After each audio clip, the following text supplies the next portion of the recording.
the Prime Minister, Rob, standing steadfast on his position about the war in Iran. But all of this stuff from the United States and this rhetoric, whether we believe that this this leaked email, exists or not, just raises the tensions, doesn't it? All ahead of course, the King's visit to the United States next week.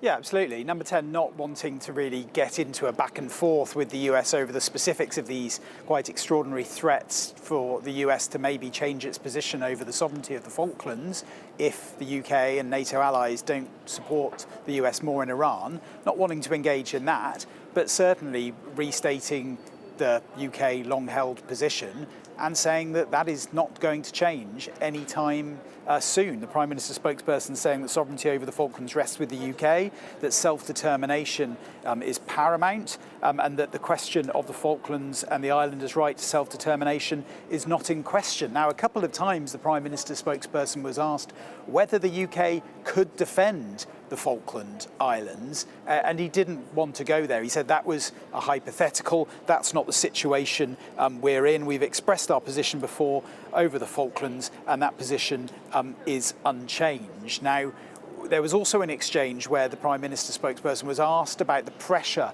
that Donald Trump has tried to put the UK and Keir Starmer under to get him to do more and participate more in the war in Iran. And he said that the Prime Minister had spoken about how that pressure won't do anything to him, but equally that it doesn't detract from UK-US relations that he maintained were still deep when it came to security relations. Very clear, they're among the deepest in the world. But he said that the position on the Iran war was clear as well, and there will be no change in position over that. So a restatement that the UK's stance on the Falklands isn't changing, and the UK's stance on the Iran war isn't changing, even if some of these threats, these apparent punishments that are being mulled over by the Pentagon towards NATO allies because of their reluctance to get involved in the Iran war. Of course, this goes back to that Reuters story from the Reuters news agency, where they've spoken to an unnamed US official who has talked them through an apparent email going through ideas of how the US could punish various NATO member states for not getting more involved in the Iran war.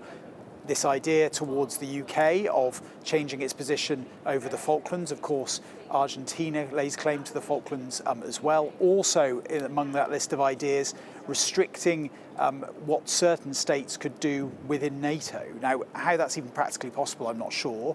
One thing that was mentioned, according to this unnamed official, though, was trying to suspend Spain's membership of NATO. Now, the Prime Minister's team was asked about that, whether the Prime Minister supported Spain staying in NATO, and he quite simply said yes.